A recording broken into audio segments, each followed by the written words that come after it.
Well, it's my pleasure to welcome our panelists. My role here today is to remind you our panel is talking about creating the workforce of the future. And it's my pleasure to introduce our moderator, Kenro Kasimi. He's Dean of Natural Sciences and a professor of life sciences in ASU's College of Liberal Arts and Sciences. And that college itself has nearly 32,000 students.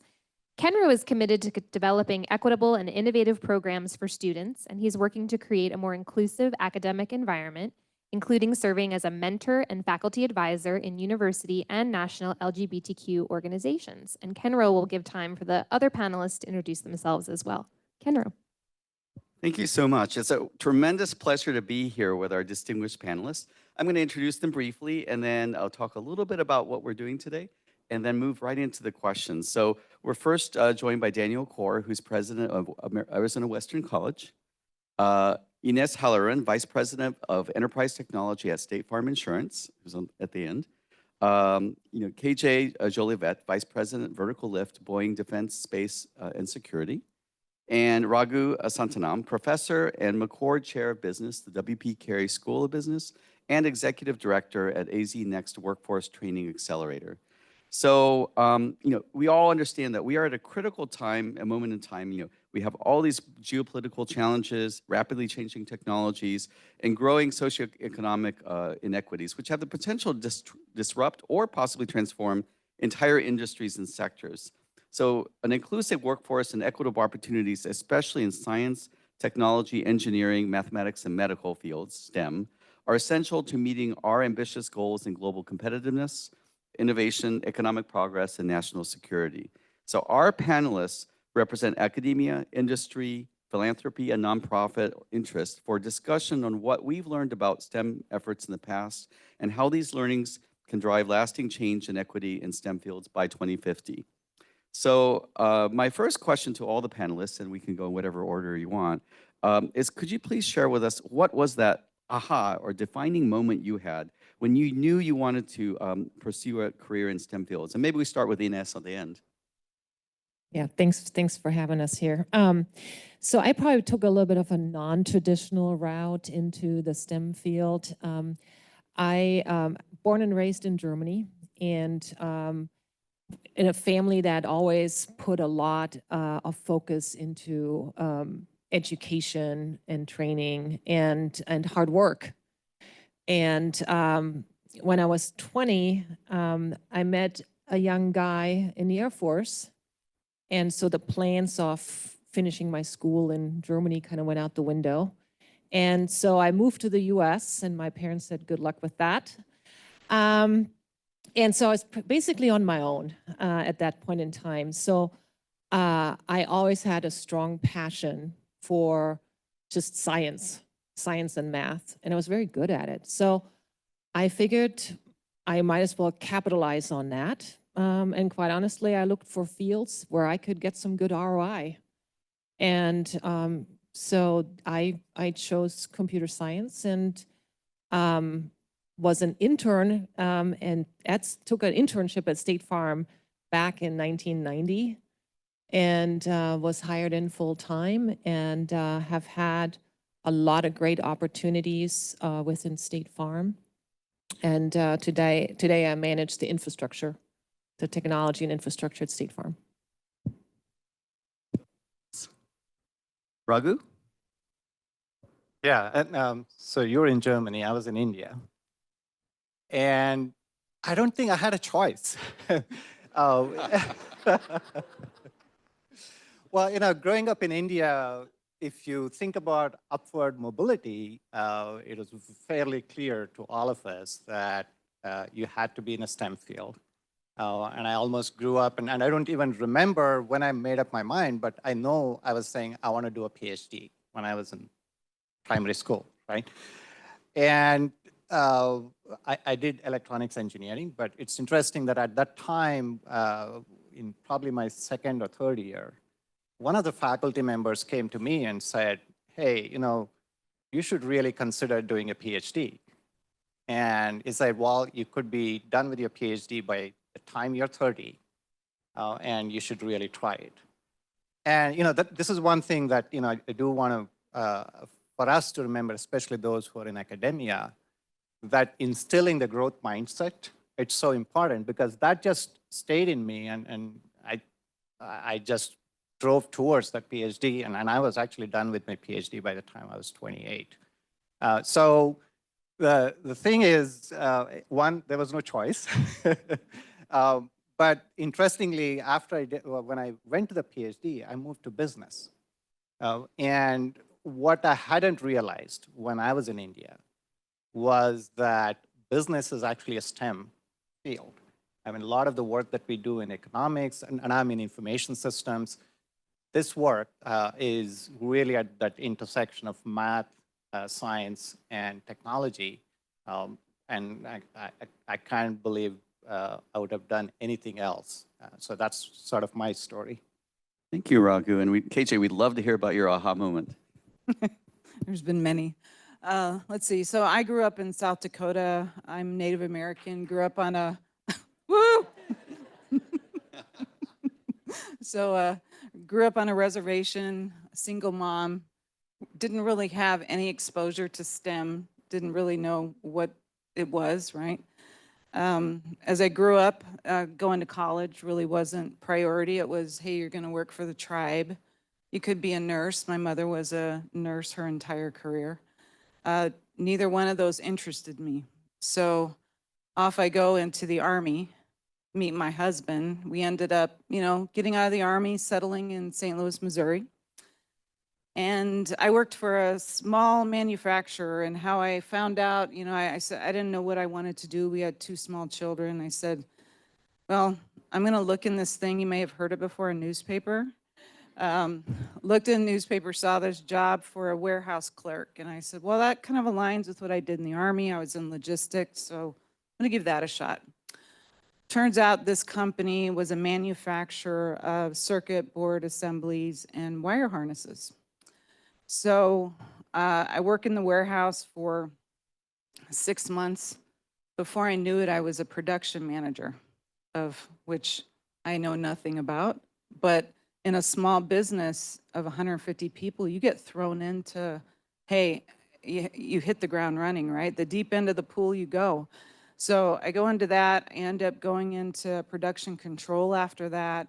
Then I was a quality manager. So I started getting exposure to manufacturing, and it was super exciting to be on the ground when things get made. I mean, we were making things for respiratory machines, the blinker on your car, the little harness that goes in that. So really a lot of industries we supported. So after that exciting time, I get laid off. And after I cried for a week, my husband said, hey, you got 2 small kids here. I decided, hey, this was kind of a defining moment in my life. What am I going to do, and how am I going to be competitive? So I went back to school. I was, one of the oldest students in class, but my economics professor says, hey, there's this company called Boeing on campus. And I was like, I never heard of Boeing, don't know what they do. Never had any exposure. And he said, they're hiring for internships. Why don't you give it a shot? So I did, and I made it in. And I went into finance and accounting.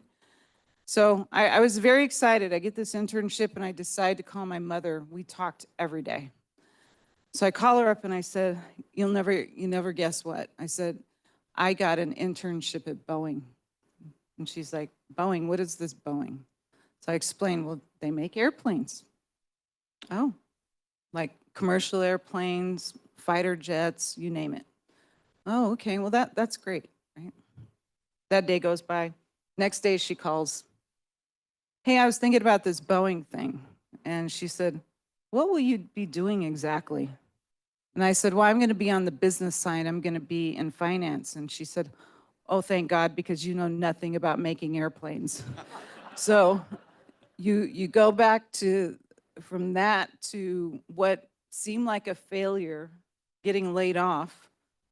And now that turns out to be probably the best thing that happened to me in my life. Going to today, right, running a division where we make helicopters for the armed forces, super exciting. So I think there's been a number of aha moments, but you know, kind of being thrown into manufacturing with a very small company and now at a very larger scale, that's where all the action happens. And I just love that. So. Well, thank you so much, KJ, for sharing that inspirational story. And then last but not least, Daniel. Thank you so much. First of all, I would like to express my profound thanks to ASU for using my high school graduation picture. I think I peaked right around then. It's been downhill since. I'm not technically in the STEM field. I'm the proud president of Arizona Western College, a community college here in Arizona. But I guess there we go, some golf claps. Thank you. I think my aha moment was with my youngest daughter. We were in a Walgreens, and remember the red boxes where you would rent videos, right? She was maybe 8 or 9, and she was keenly studying the mechanism of that machine and how it worked and how it would ultimately distribute a CD that we would go home and watch that evening. And we drove home, and she was telling me about what she thought was going on behind that machine, and I could sense the excitement and yeah, just the excitement, the passion, the curiosity. And I've never forgotten that moment. She's a proud ASU grad. She's about to finish her master's degree at another state university that shall not be named to the south of here. But I remember that passion, and I bring it to my work each day at a community college to make sure that we're feeding that curiosity and that passion and that excitement to learn and to build and to create and to innovate and to improve, because that's what we do at America's community colleges. That was that ha-ha moment, renting a video in Walgreens maybe 15 years ago. Well, thank you, Ines, Raghu, KJ, and Daniel for sharing your personal journeys and really sharing your insights into pursuing a STEM, and what drives you for what you do. I think the first question to each of you is going to start off with Daniel. So you talked about the fact that you're the president of Arizona Western College, which serves students in Yuma and La Paz counties, both border-adjacent communities where students have strong ties to community and family. Can you talk about how AWC is bringing STEM opportunities to these students? Boy, I would love to. Yeah, let me tell you a little about Arizona Western College. 76% of our students are Hispanic.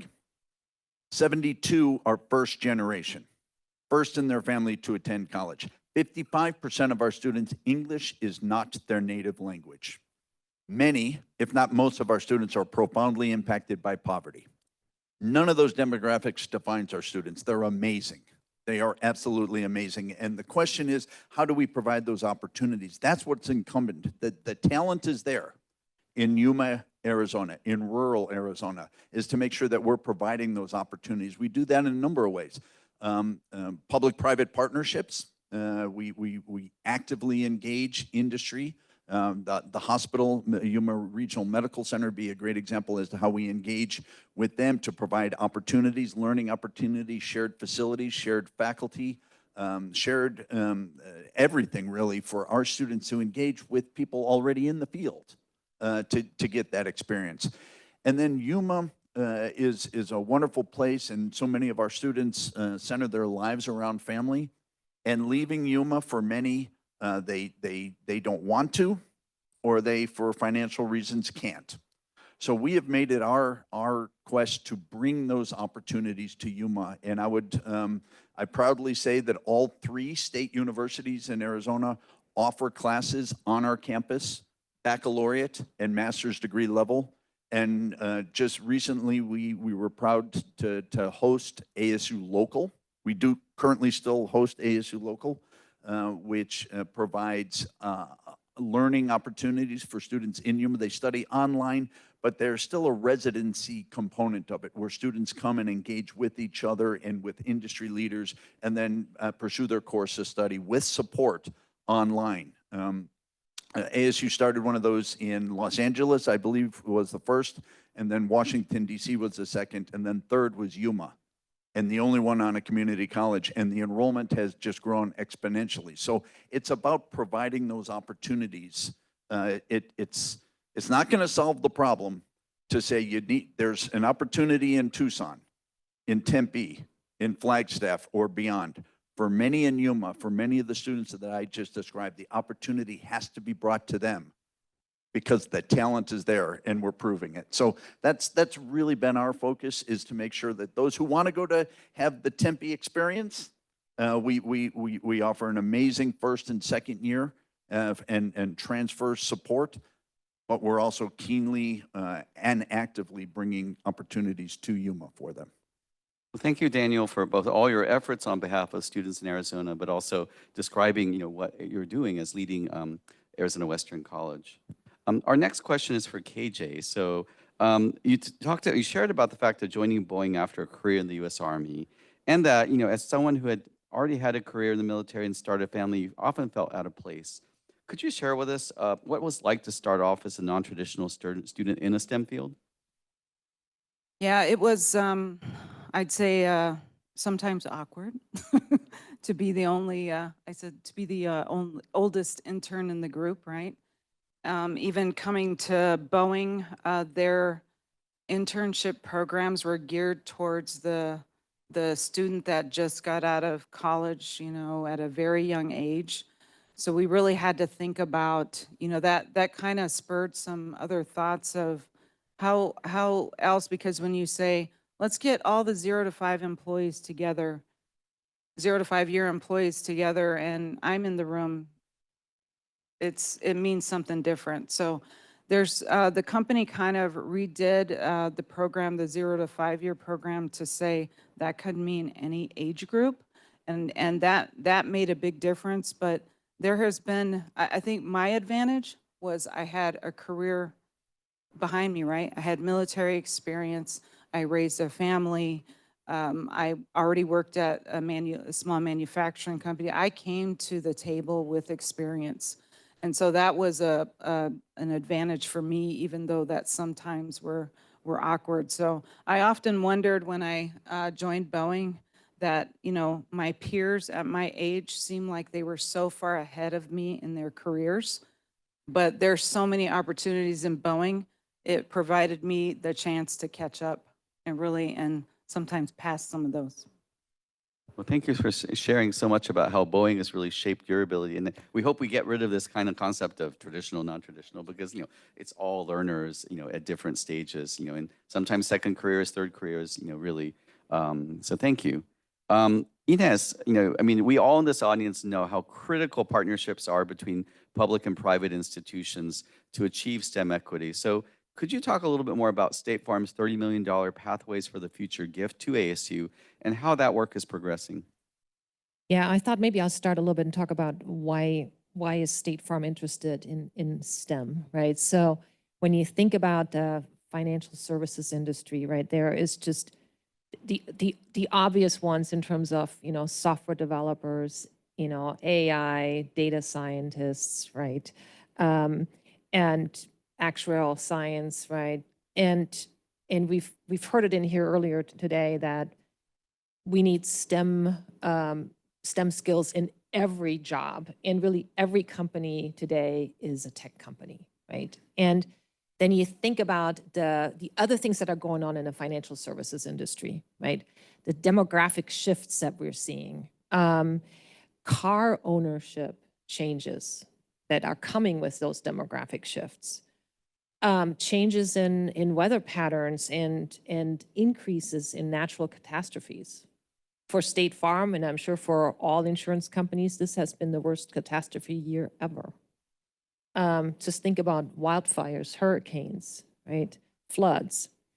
And so we really are, we need STEM talent to help us do our job. And it's in a way, it's a really exciting field because there's a lot going on, right? You hear about affordability of insurance and just the cost of insurance, right? So there's just lots of opportunity. So let me talk a little bit about just State Farmers, right? So State Farm, we are the good neighbor. I'm assuming that everybody has heard our slogan. It's not a slogan. We actually live this. The people that work at State Farm, we treat ourselves as good neighbors. We are a Midwest-based company, right? And that's what we do. We've talked earlier, there's a hackathon going on here tomorrow, right? And we have our State Farm folks that are helping here with the hackathon, right? So we are, we have over 19,000 locations with our agents who are in all of the communities around the US. And we really see ourselves, that's our culture. We are the good neighbor. And with that, we participate a lot in community. And so we are interested in helping the community. And so this endowment you're talking about, the $30 million endowment to ASU, is one of those examples where we are giving back to the community for the future of not just State Farm, right, of all communities across the country. And so those philanthropic supports, we really contribute to the development of safer, stronger, and better educated communities. And so let me talk a little bit about the State Farm Education Assist program, right? So we have launched 2 programs that are really aimed at providing funding for underserved students. And these programs enable students to pursue valuable post-secondary credentials and really acquire the skills so they can be successful in the workforce. The first program was actually done in 2017, and that was to Georgia State. And that was really focused on helping underserved students in kind of the impoverished areas in Metro Atlanta. That was the first one. I'm actually located right here in Phoenix, so I was super excited that in 2020, ASU was chosen for that $30 million endowment.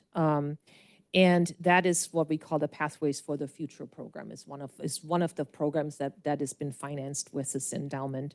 And that's really focused on that workforce of tomorrow. So it's designed from high school students on high school, community college, university students, as well as professionals who are already in the field and who are interested in exploring new and emerging, career opportunities.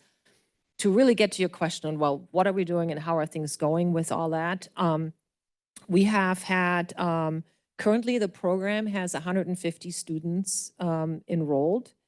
The 4th cohort just started here in the fall of 2023. To date, we have 34 degree scholars that have successfully graduated from that program. We also have introduced with ASU the partner portal, which helps with the transfer of students. There's been a redesign of an application called Me3. That's ASU's major kind of career quiz tool. They've had over 600,000 individuals who have used that tool to help them with career choices. And we have overall a commitment to education and community supports with the State Farm. We have a State Farm Education Assist program. So we are very much focused on helping with education. And it's really not just the ASU and the Georgia State. It's really across all of the communities as our employees are encouraged to help, everything from middle school, high school, and colleges to help and participate in these programs. So I would say overall, I think we can show that we have demonstrated that we are really interested in progressing that in that STEM field, not just for the benefit of State Farm, but for the benefit of everyone. Nice. So thank you so much for sharing about the innovative program. And, truly that State Farm is a good neighbor and it's really quite an inspiration. Following up on that importance of public-private partnerships, especially to bring in unemployed and underemployed workers into the field, and we know that many of these workers come from underrepresented backgrounds. Raghu, you are leading the Arizona Workforce Training Accelerator Partnership for Next Generation Jobs program. That's a mouthful, which luckily has a shorter name, also known as AZ Next. Can you talk a little bit about this program and the problems that it is trying to address? Sure. Thanks. We didn't have a marketing person on the team, so that really caused that name to be so long. So AZ Next is actually a Department of Labor funded workforce accelerator program. It's a $10 million grant over 4 years, and we are entering the third year this year. And it's focused on two sectors. One is advanced manufacturing, and the other is information technology. So it's essentially trying to address workforce issues in the US and specifically in Phoenix and Arizona. And I think, first of all, we have to ask the question, why, right? So why do we need to do this? And if you look at what is a global issue today, it is the talent shortage. And it has an economic implication if you don't address this talent shortage. And if you look at globally, the demand for the workforce across industries, if we don't act today, that in the next 10 years could cost the global economy to the tune of $22 trillion in lost economic activities, right? So what we do in AZ Next is provide opportunities for unemployed, underemployed veterans, also are a big part of our push in terms of helping individuals either, for example, enter careers that they previously thought they are not qualified for, or those that are in careers where they may have reached a stage where they feel like they need to get to the next level, and that may mean that there's a career shift that they want to take. And we want to provide them opportunities in these emerging sectors, and especially active sectors, advanced manufacturing and IT. So till date, we have trained around 1,200 individuals in these programs, in variety of training programs, and these are all offered for free. So there's not a single dollar that these individuals have to spend to do these programs. They also have opportunities to get into apprenticeships and pre-apprenticeships and those sorts of work-based learning programs. So the essential strategy is to combine working and learning, right? So earn while you learn. And in the apprenticeships, we till now, so in addition to this 1,200, about 400 plus who are doing apprenticeships. And we've taken an innovative approach in the US.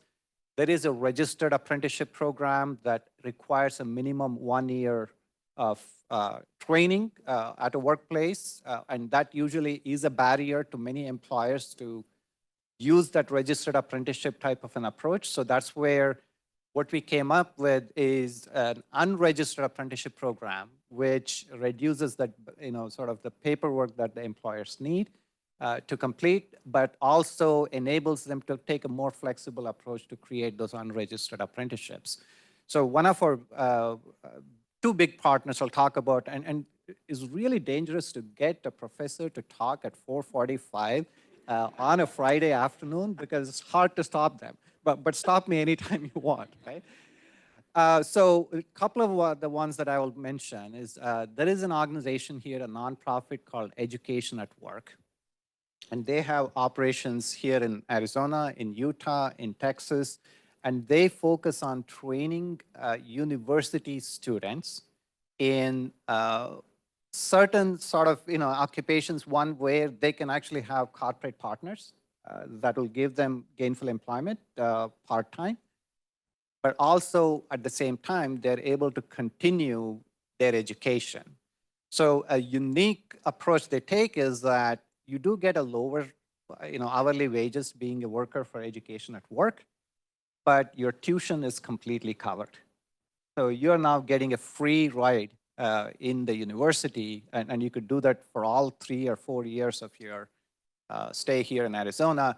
And we have over 300 of our apprentices working with them. And the employers they partner with, Microsoft was one of them, but now they're talking to Intuit. Blue Cross Blue Shield is another partner. Discover Financials is another. They're all operating call centers, right? So that call center experience gives them that essential business skill that you need that allows them to be more successful when they get to other careers, right? So that's one example. The second one is IT, and at ASU, we have a strong IT department. They call themselves ET, and they have 400 plus employees. They do a lot of work supporting us both in research and teaching. So with them, we work together to put an apprenticeship program that allows for those that don't have any college education to be able to join that group, go through a one-year rotation program. They call it grand rounds. So they could be in classroom support, they could be in help desk support, they could be in cybersecurity, any of those areas. Along with that, we give them free training so that by the end of that first year, they can make up their mind on where they want to go. So currently we have about, I think, 40 to 50 of them going through this. 2 cohorts have cleared it. And one of them, an example was he was a fireman and then had some unfortunate incidents. He became homeless. And now he got the second opportunity, completed it. Now he's a full-time employee at ASU.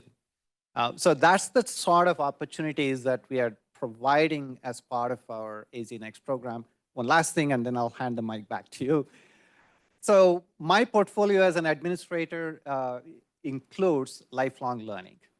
And I think that's the spectrum that we need to think about in terms of coming up with innovations in the workforce setting, right? So at the middle school level, so we started a program about 8 years back. We called it Secret Code of Business. It's just a one-day program. Then we approached some of the Title I schools in the Phoenix metro area, and we told them, hey, send your kids here, middle school kids, spend a day, get some understanding of internet, computing, and also analytics. They get a tour of the university. And by the way, all of this done by our undergraduate students. We have a student group that are trained by the faculty, and then the students actually teach the middle schoolers. At the end of the day, they get actually workbooks that they can take home. That's about programming. So this is one of the ways that we are influencing kids to consider university when they get out, right, of school. So the thing is, you need to reach them early. And in fact, the first few cohorts, State Farm funded those. And thank you, Ines, for doing that. And then comes, of course, the high school, those that complete high school, how do we get them? So we are currently in the 4th or 5th iteration of a cloud computing course. And I teach that course along with 2 other faculty. We have 500 students in that, completely online, from 25 different high schools across the country. And this is a partnership with the National Education Equity Labs. And their aim is to get the underrepresented students into universities, Ivy Leagues at that, and of course ASU as well. And to get them there, these are the advanced placement courses that they can do. They get credit, and they don't, again, spend $1 doing this. All of that tuition and everything is covered through this partnership with the National Education Equity Labs. So then comes those that are non-traditional, but they're not really non-traditional if you look at the demographics. And they're the ones that are benefiting from our certificate programs, from our programs that are geared towards those that are in the workforce. One example is with SRP. We recently launched an applied business data analytics certificate program that their employees can do. And over about 50 to 60 of them will take that. And in fact, that ABDA certificate is also under the State Farm Pathways program. So these are different ways that we are trying to address that sort of a workforce issue across the entire spectrum from K through 12 to those that are in the workforce. Well, thank you, Raghu. So we know that we're standing between you and the break. So, but we're all sitting in this room because we are committed to creating more opportunities than before in education. And so, here we are with the panels who are STEM advocates. You're all in unique positions of influence. So, a lot of it is like we want to leave the place, the educational world a better place than we found it, right? So in no particular order, when you pass the baton to that next generation of leaders, what do you hope to have accomplished so that sets the stage for successes for 2050 and beyond? I don't know who wants to start. I'll jump in and be quick. I would love for that legacy to be free school student to believe him or herself, despite their financial situation, to see a college degree in their future. And I think that's happening in Yuma, Arizona, where we go into the high schools and offer dual credit, college credit while they're still in high school, to create the college going culture, so that that transition then to university is inevitable. So I think hoping a first gen non-native speaker somehow magically arrives at your doorstep some August is just not going to happen. You have to proactively reach into the middle school and the high school, offer college level courses, offer that support, and then the dream becomes real to them. So I think that's the legacy that I'd like to see, that every high school student in Yuma believes that him or herself is inevitably going to go on to university. Thank you, Daniel. KJ? Yeah, so Boeing has been in Mesa, Arizona for 40 years, building helicopters. We've built over 2,500 helicopters. We've been spoiled. We used to be the only game in town, can get any manufacturing employee we wanted to. They would line up. We'd show up at, wherever ASU, we'd show up at Career Day, and, that was life. The pandemic came, and that changed the whole landscape of our people's strategy. So to give an example of, in a course of about 6 months, we hired 71 mechanics, and we only netted one because 70 left.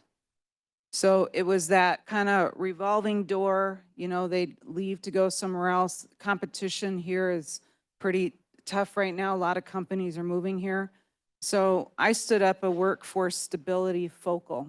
And that person was designed to put a strategy in place so that, hey, we're going to own our destiny. We're not going to wait for it to come to us. So all these relationships we had with ASU, NAU, community colleges, yes, we had those, but we'd show up for Career Day. Not now. We strengthen those with, we're involved at different levels today. We established a high school internship. Not everyone wants to go to college.